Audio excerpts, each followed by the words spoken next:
다윗이 다급하게 생명의 위협을 느낍니다.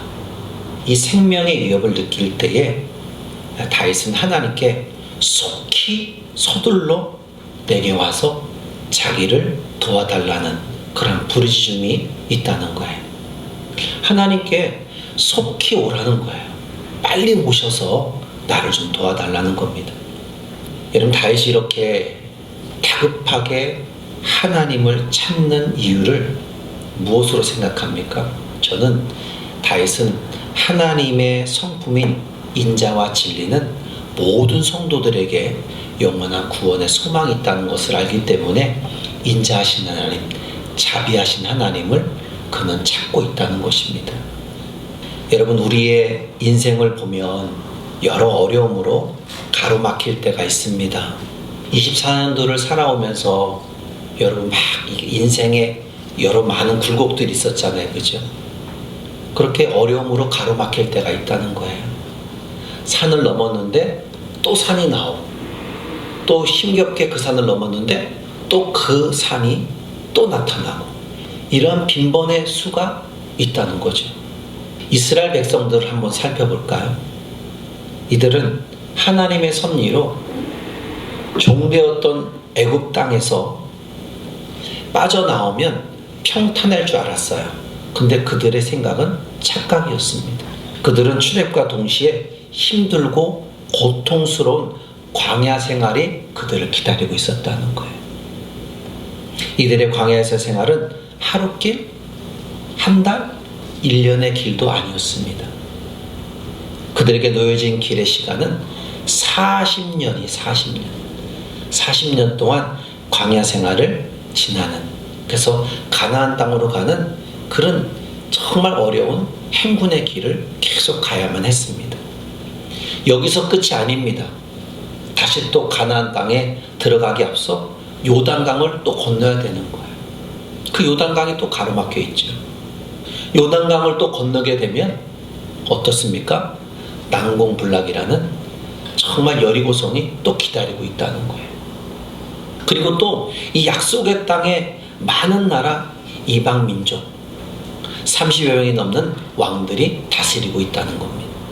이만큼이나 이스라엘이 하나님 약속의 땅을 얻기까지는 험난한 인생의 여정이 있었다는 거죠. 우리 인생의 여정도 이와 같이 갈수록 태산인 거죠. 이것이 우리들에게 당연한 수순입니다. 오늘 평안하게 살았다고 해서 내일도 평안할 거라는 건 우리의 짐작의 생각뿐이지, 내일 또 우리에게 어떤 일이 어떻게 펼쳐질지는 아무도 모르는 거예요. 그렇기 때문에 우리에게 주의 국률하심과 은혜가 아니면 한 치 앞도 장담할 수 없는 것이 우리들의 인생이라는 거죠. 여러분, 어느 누구나 인생의 과정으로 들어가서 그들의 사연을 조금만 들여다보면 우여곡절이 가득합니다. 저는 어느 장로님하고 통화를 하게 되었습니다. 근데 그 장로님이 이런 얘기합니다. 목사님, 저희 목장에 안수입사가 있는데 그 안수입사가 하루아침에 교통사고로 눈을 적출하는, 눈 하나를 잃게 되는 일이 일어난 것입니다. 그분의 인생에서 한쪽 눈을 잃었다는 것은 큰일입니다. 그분이 자신의 인생의 시간에 이와 같은 끔찍한 일을 상상이나 했겠습니까? 그런 상상하지 못하고 아침에 출근하면서 출발한 거죠. 이러한 인생들의 과정을 보면 모든 이의 인생의 어려움이 우여곡절로 어찌어찌해서 이렇게 되었다고 말할 수 있겠죠. 저와 여러분의 인생도 여기까지 오기까지는 정말 많은 우여곡절이 있었습니다. 그래서 시인은 그렇게 말합니다. 하나님께 시편 86편 15절 16절로 이렇게 간구합니다. 그러나 주여 주는 국리력이시우며 은혜를 베푸시며 노하기를 더디하시며 인자와 진리시 풍성하신 하나님이 오시오니 내게로 돌이키사 내게 은혜를 베푸소서. 주의 종에게 힘을 주시고 주의 여중의 아들을 구원하소서. 긍휼을 구할 수밖에 없다는 거예요. 나를 불쌍히 여겨달라는 겁니다. 여러분, 우리가 바라고 의지할 대상은 오직 십자가로 생명을 내어주신 주님의 긍휼하심 뿐입니다. 주의 인자와 진리로 긍휼하심을 바라보고 구하는 것은 구원의 여정에서 성도인 우리에게 뭐예요? 특권인 거예요, 특권. 여러분, 누구나 그것을 누리는 것이 아닙니다. 그 하나님의 이 천지를 창조하신 하나님의 혜택을 누릴 수 있는 것은 우리뿐입니다. 다윗은 절박한 상황에서 하나님께 이렇게 기도했습니다. 나를 위해, 원수를 위해, 그리고 성도를 위해 기도합니다. 주를 찾고 주를 사랑하는 모든 사람들이 기뻐하는 세상이 오기를 기도했다는 거예요. 여러분, 모든 교회, 모든 성도, 모든 목회자가 축복받기를 원합니다. 여러분 때는 그런 기도하지 않습니까? 하나님, 나를 만나는 모든 사람들이 다 복이 되게 하여 주옵소서. 우리가 생각하는 것은 대체로 믿음이 좋은 사람은 그 삶이 형통할 것이라 생각합니다. 또 그렇게 되기를 바라는 거죠. 그들이 신실한 믿음을 가졌기 때문에. 그런데 누구나 고난은 있다는 거예요. 그렇게 형통한 삶을 내가 봤을 때 저 사람은 참 평안하고 형통해. 그런데 그 사람에게도 누구에게나 고난은 있다는 겁니다. 그 고난의 이야기를 할 수 있는 기회가 되지 않았을 뿐이지 다 고난은 있다는 거죠. 여러분, 고난의 터널을 빠져나오길 위해 기도하지 마세요. 그 고난의 터널이 나에게 주는 당신의 뜻이 무엇인지를 발견하는 지혜를 달라고 기도하시란 말이죠. 고난의 깊이는 나의 몫이 아닙니다. 나의 몫은 그 고난의 상태를 받아들이고 한 걸음 더 움직여 걷는 믿음의 용기일 뿐입니다. 성경의 역사의 현장을 보면 어떨까요? 믿음의 조상인 아브라함, 이삭, 야곱, 요셉, 우리가 너무 잘 알죠. 이들 가운데 어려움을 겪지 않은 분이 있을까요? 다 겪었어요. 성경 마지막 요한계시록에도 초대교회 때 초대교회 성도들은 극심한 핍박을 받았습니다. 다윗도 이렇게 신실한 믿음의 사람들이 핍박자들에게 괴롭힘을 당할 때 도망가지 않고 자신의 어떤 삶의 자세를 취해야 하는지를 오늘 말씀을 통해서 보여주고 있다는 거죠. 1절을 보면 다윗은 말합니다. 하나님이여, 나를 건져 주소서. 여호와여, 속히 나를 도와달라는 거예요. 지금 다윗은 전쟁의 긴박한 상황에서 내 영혼을 건져달라고 기도하는 거예요. 그것은 자신의 생명을 노리고 자신의 영혼까지 노리는 자들이 있기 때문이라는 거죠. 마치 살 소망이 끊어진 것 같은 그러한 지금 현장이라는 거예요. 이들이 이렇게까지 하는 이유는 무엇일까? 다윗에게 어려운 상황을 만들어서 하나님에 대한 불신을 심어주고 싶은 거예요. 그리고 하나님을 의지하고 신뢰하는 그 믿음을 떨어지게 만드는 거예요. 왜 그렇습니까? 사단은요, 인간들이 기쁨을 누리는 걸 싫어해요. 절망적인 상황을 만드는 것을 기뻐하는 자들입니다. 이들은 다윗이 실망하고 망가지는 모습을 보기를 원하는 거예요. 그래서 3절에 뭐라고 말합니까? 아하, 잘 되었다 조롱하는 거예요. 남의 잘 되는 꼴을 못 보는 거예요.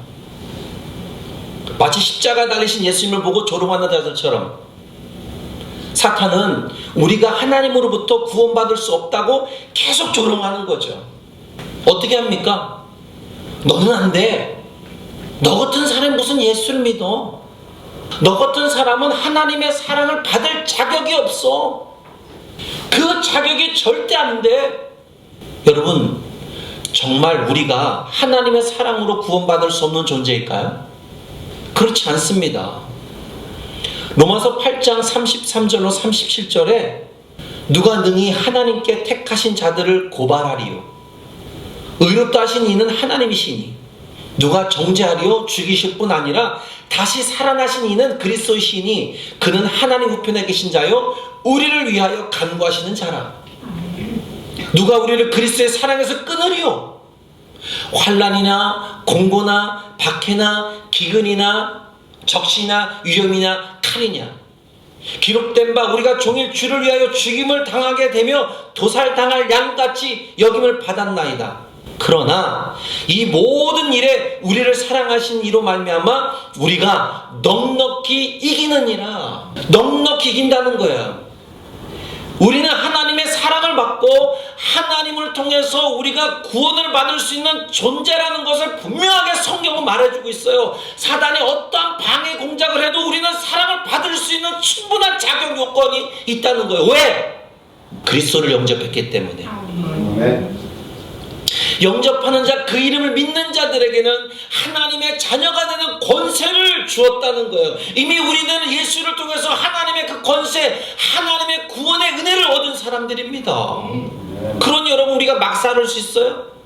그리스도인으로서 뭐를 해야 돼요? 품격을 갖춰야죠. 그리스도인으로서 품격을 갖춘 인생을 살아가야 되지 않겠습니까? 왜? 내가 하나님의 사랑받은 존재고 그분을 통해서 내가 구원받은 존재인데 어떻게 막 살아가요? 여러분, 주를 찾는 자들이 기뻐하는 세상이 좋은 세상입니다. 선한 사람이 기뻐하고 악한 사람이 계속해서 슬퍼해야 돼요. 악한 사람은 계속 슬퍼져야 돼요. 그냥 오죽하면 다윗이 나를 조롱하고 핍박하는 사람들을, 나를 수치스럽게 한 저 사람들이 싹 물러갔으면 좋겠어요. 하는 저들이 싹 물러가게 해주세요. 그렇게 기도하잖아요. 여러분, 우리는요 정직하고 바른 사회가 될 수 있도록 해야 될 책임이 있습니다. 이 땅이 주를 찾아 구원받는 사실 때문에 기뻐하는 것이 아니라 구원해 주신 주님 때문에 기뻐해 달라고 기도해야 될 줄 믿습니다. 여러분, 시편을 보면 다윗의 관심은 항상 문제를 해결하는 것이 아니라 주님과의 관계성 회복입니다. 관계성 회복, 거기에 초점을 맞추고 있다는 거예요. 어떻게 하면 주님과의 관계가 좋아질까?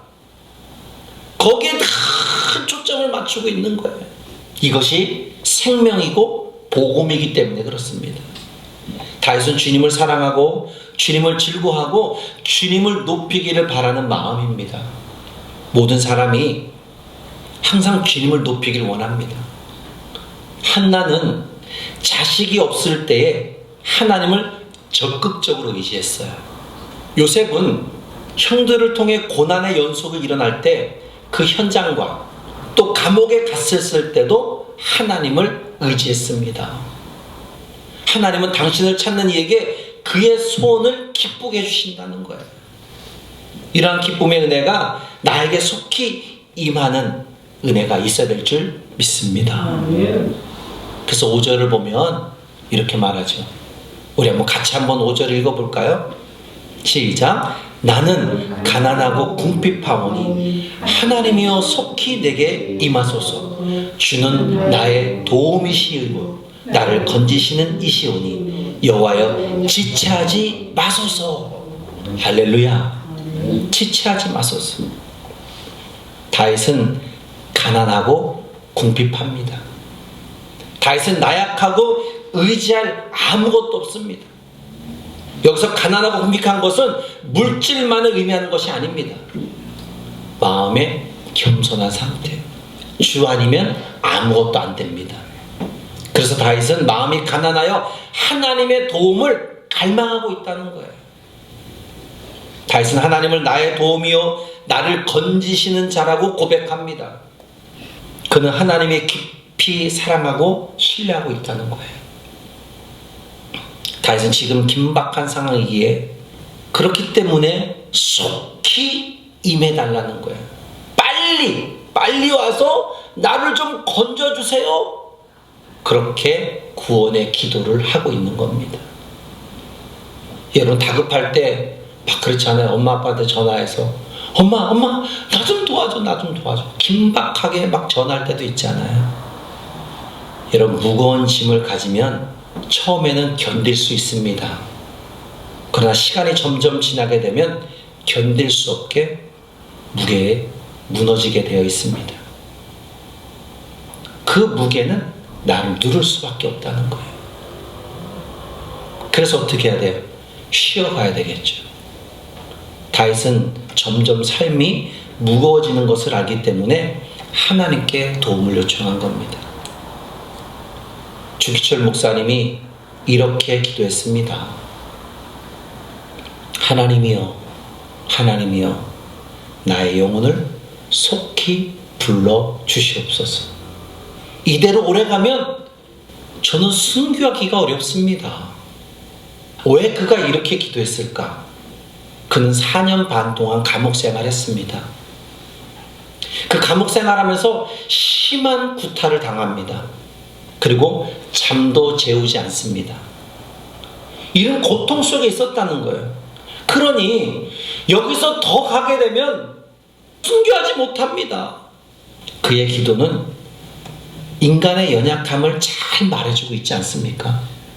하나님께 속히 불러달라는 이 기도 매우 인간적이지 않아요?